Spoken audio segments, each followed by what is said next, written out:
जय हिंद दोस्तों, मेरा नाम है अनिरुद्ध और मैं आप सभी का वेलकम करता हूं इंडिया डिकोडेड पर। दोस्तों, कुछ बहुत ही ज़्यादा शॉकिंग एक डेवलपमेंट हमें देखने को मिली है। बंगाल में फ़िलहाल जो भी चल रहा है उसके बाद बांग्लादेश के ये लोग जो एक्चुअली बांग्लादेश के बड़े बड़े लीडर्स हैं उनके द्वारा कुछ ऐसे स्टेटमेंट्स यहाँ पे दिए जा रहे हैं जो कि एक्चुअल में कंसर्निंग है और थोड़े से शॉकिंग भी हैं। आप यहाँ पे देखिए, सबसे पहले आपके सामने एक स्टेटमेंट है। बांग्लादेश जमात के एक लीडर हैं मोहम्मद नूरुल हुदा। इन्होंने क्या कहा है, मैं पूरा आपको इनकी वीडियो भी दिखाऊंगा, एग्जैक्टली क्या कहा है आगे चल करके बताऊंगा भी, लेकिन ब्रीफली इन्होंने ये कहा है ममता बनर्जी से कि आप हार मत मानिए, वेस्ट बंगाल को इंडिपेंडेंट नेशन डिक्लेयर कर दीजिए और 100% बांग्लादेश के जो लोग हैं, जो भी बांग्लादेश की टोटल आबादी है 170 मिलियन की, वो आपके साथ खड़ी हुई है। आपके सामने ये वाली आप देख सकते हैं ये कवरेज। उसके बाद this is not the only development, even यहाँ तक कि बांग्लादेश की पार्लियामेंट में बैठे हुए उनके मेंबर ऑफ पार्लियामेंट नाहिद इस्लाम, आपने नाम भी आपको याद होगा, पिछले साल जब मोहम्मद यूनुस सत्ता में थे उस टाइम पे इनका नाम बहुत ज़्यादा आया करता था। He basically belonged to the National Citizens Party और ये पूरा का पूरा जो स्टूडेंट आंदोलन हुआ था उसमें ये बहुत ही बड़ी भूमिका इन्होंने निभाई भी थी।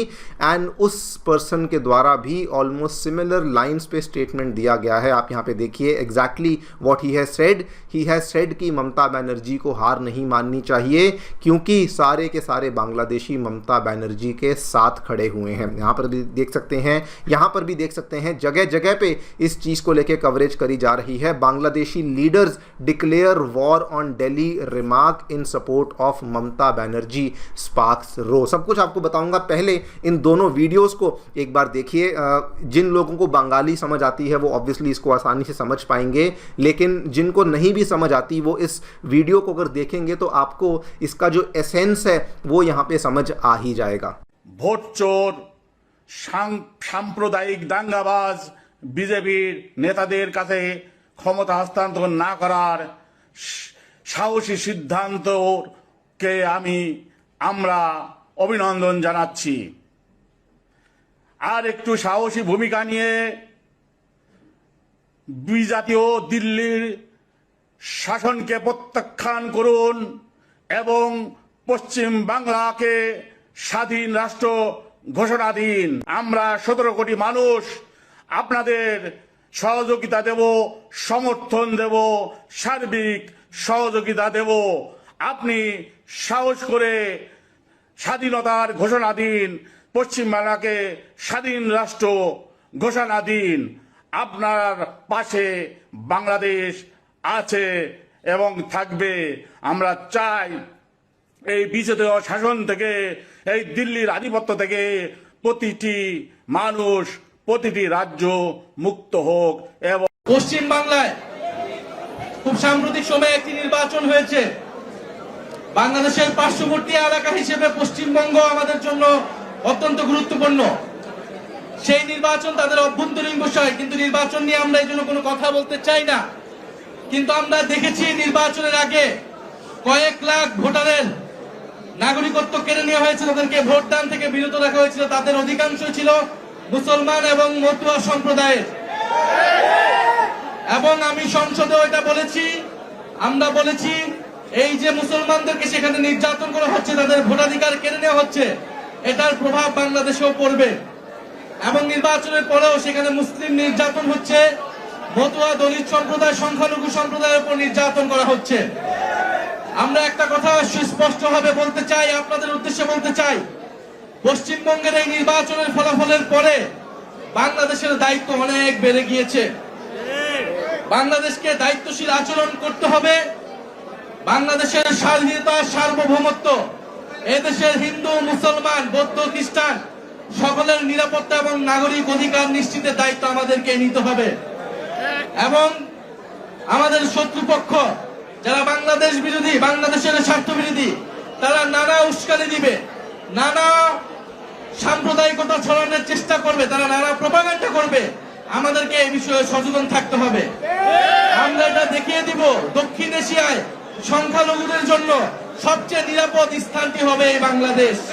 इसी पूरी डेवलपमेंट के बारे में हम लोग दोस्तों चर्चा करने वाले हैं वेरी वेरी ब्रीफली कि क्या देखने को मिला है, क्या एग्जैक्टली इनके द्वारा यहाँ पे कहा गया है, एंड ऑल्सो इस पूरी चीज़ के क्या मायने हैं भारत के लिए, व्हाट मस्ट इंडिया डू, इसके बारे में भी ब्रीफली चर्चा करी जाएगी। आइए शुरू करते हैं मेरे साथ। मेरा नाम है अनिरुद्ध। यदि आप लोग हमें फॉलो करना चाहते हैं तो दिए गए टेलीग्राम और व्हाट्सएप चैनल के माध्यम से ऐसा कर सकते हैं।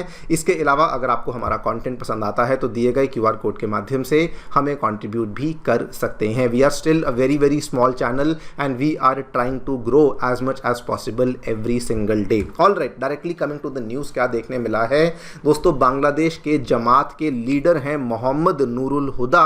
ये ओपनली वेस्ट बंगाल की एक्स CM ममता बनर्जी के सपोर्ट में उतर आए हैं।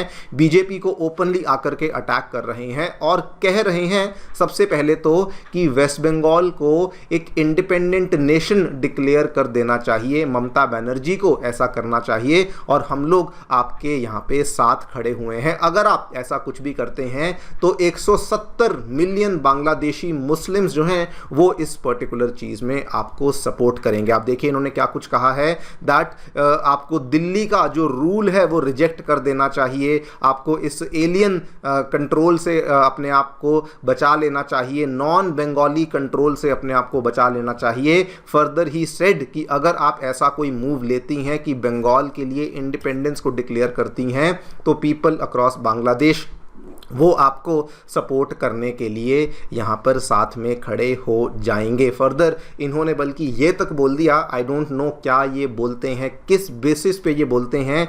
छोटी सी कंट्री है यार, मतलब हमने ही इनको बनाया है, but still I don't know किस बेसिस पे स्टेटमेंट्स आते हैं। He actually said this, he said कि whole of Bangladesh would stand with West Bengal and even अगर इंडिया की किसी और स्टेट को भी दिल्ली से फ्रीडम चाहिए तब भी हम आपको सपोर्ट करने के लिए तैयार हैं। बताइए, I have zero words to say, मैं क्या बोलूँ, मुझे कुछ समझ नहीं आ रहा। उसके बाद आप देखिए नाहिद इस्लाम, ये MP हैं यार बांग्लादेश में। MP मीन्स समथिंग कि एक रिस्पॉन्सिबल पोस्ट है, एक रिस्पॉन्सिबल, आपको रिस्पॉन्सिबल स्टेटमेंट्स देने चाहिए। इन्होंने कहा she has just lost the election but she has not lost our support, she should not leave but fight with Delhi, 17 crore Bangladeshi Muslims are with her. इन्होंने एक और भी स्टेटमेंट दिया है with respect to the rights of minority, जो कि मैं समझता हूं इस कंट्री को कोई भी हक नहीं है उस तरह के स्टेटमेंट्स देने का, स्पेशली जो हमने पिछले 1 साल में जो विटनेस किया है, जो बांग्लादेश में माइनॉरिटीज़ ने जो चीज़ें विटनेस करी हैं वो चीज़ें को लेकर इनको बोलने का बिल्कुल भी हक नहीं है। बट खैर मैं उसके बारे में यहाँ पे डिस्कशन नहीं करने वाला हूँ। This discussion is mainly with respect to the internal security and the external security of India. ये दोस्तों ऑलमोस्ट वही चीज़ें हैं जो उस टाइम पर भी चल रही थी जब मोहम्मद यूनुस सत्ता में थे। आपको कुछ एग्जाम्पल्स याद करवा देता हूं अगर आप भूल गए होंगे। दिसंबर 8, 2024 की खबर देखिए, कोलकाता और असम को 4 दिनों में कैप्चर करने की बात करी थी बांग्लादेश के रिटायर्ड सोल्जर्स के द्वारा। क्या स्टेटमेंट दिया गया था, एक वीडियो सामने आई थी। रिटायर्ड आर्मी मैन क्लेम्स कि कैसे 5100 लोगों का आर्मी पर्सोनल का ग्रुप होगा जो कि कोलकाता को 4 दिनों में कैप्चर कर लेगा, बाकी भी कुछ की इंडियन टेरिटरीज को कैप्चर कर लेगा अगर 3 million Bangladeshis join them in their mission. ये स्टेटमेंट था जो कि बांग्लादेश के आर्मी, रिटायर्ड आर्मी सोल्जर्स के द्वारा दिया गया। एक और स्टेटमेंट यहाँ पे दिया, उन्होंने बताया कि उनकी जो बांग्लादेशी आर्मी है बेटर ट्रेंड है, बैटल रेडी है और वो भारत को सबक सिखाने के लिए तैयार हैं। इस तरह के स्टेटमेंट्स उस वक्त आया करते थे जब मोहम्मद यूनुस सत्ता में थे, लेकिन आज भी वो ट्रेंड अभी भी चल रहा है जबकि बांग्लादेश में एक स्टेबल गवर्नमेंट आ गई है। इसके क्या मायने हैं मैं उस बात पे अभी आऊंगा, लेकिन आप देखिए उसके अलावा ये सब भी तब हुआ था। बांग्लादेश के द्वारा टर्किश ड्रोन्स को डिप्लॉय किया गया नियर इंडिया बॉर्डर और ये सब चीज़ें भी मोहम्मद यूनुस के टाइम पे करी गई थी। इवन ये आप प्लान देखिए फरवरी 2025, इस प्लान को IB की रिपोर्ट के द्वारा कंफर्म किया गया था कि इस्लामिक स्टेट ने बंगाल प्रोविंस के रीलॉन्च को अनाउंस किया है। और ये बंगाल प्रोविंस का रीलॉन्च का मतलब क्या था, जिसमें कि वेस्ट बंगाल होगा, बांग्लादेश होगा, नॉर्थ ईस्ट के कुछ स्टेट्स होंगे और उन सभी से मिलाकर के एक नया Islamic State of Bengal province को बनाया जाएगा, जिस चीज़ को लेकर लेकर कंफर्मेशन आईबी ने भी दी थी कि ये इनका बहुत बड़ा प्लान था और ये बहुत लंबे टाइम से इस तरह से लोगों को पुश इन कर रहे थे, जिसकी वजह से ये इस तरह के प्लान को फॉर्मुलेट इन्होंने किया था। अब इस चीज़ के मायने दोस्तों समझिए, जब मोहम्मद यूनुस सत्ता में थे तब भी ये सब चल रहा था, उस टाइम पर भी ऐसे एलिमेंट्स जो मन में आता था बोलते थे। आज जब वहाँ पे स्टेबल गवर्नमेंट है कहने के लिए, तब भी ये चीज़ें वैसे की वैसे ही चल रही हैं। एग्जैक्टली आगे चलकर क्या होगा, कैसे इंडियन गवर्नमेंट इस चीज़ को लेकर रिएक्ट करेगी, वो देखना काफ़ी इंटरेस्टिंग होगा। लेकिन one thing is very very sure कि जो भी चीज़ें यहाँ पे चल रही हैं इनको लाइटली नहीं लेना चाहिए। इंडिया को सिलीगुड़ी कॉरिडोर को सिक्योर करने के लिए और ज़्यादा मजबूत करने के लिए स्टेप्स को लेना बहुत अनिवार्य है। बॉर्डर सिक्योरिटी मेजर्स को लेना बहुत ज़रूरी है, and that is not just on the side of West Bengal, Assam के साइड भी, त्रिपुरा के साइड भी, मेघालय के साइड भी, हर जगह पे हमें स्टेप्स लेने की आवश्यकता है। जैसे पीएम मोदी ने कहा था इन्फिल्ट्रेशन को चेक किया जाएगा, that must be the number one priority for the incoming governments की कैसे इस पर्टिकुलर थ्रेट से हम लोग अपने आप को बचा सकें। एंड अगर ज़रूरत लगे तो एनआरसी जो कि असम वाला मॉडल है उसको भी बॉर्डरिंग स्टेट्स में इम्प्लीमेंट किया जाना चाहिए। एग्जैक्टली क्या करते हैं, कैसे करते हैं, I am very very sure हमारी इंटेलिजेंस एजेंसीज इन सभी चीज़ों को मॉनिटर कर रही हैं, देख रही हैं। लेकिन ये basically it is very very clear कि यहाँ पर जो स्टेबिलिटी है वो लोग इस चीज़ को नहीं चाहते हैं और वो जानबूझ के इस तरह की जो चीज़ें हैं वो लगातार करते जा रही हैं। आप लोग जो भी सोचते हैं प्लीज़ मुझे बताइए कमेंट सेक्शन में। वीडियो को लाइक करिए, वीडियो को हाइप करिए। Thank you so much for listening. मेरी तरफ से इतना ही। Stay tuned and stay safe.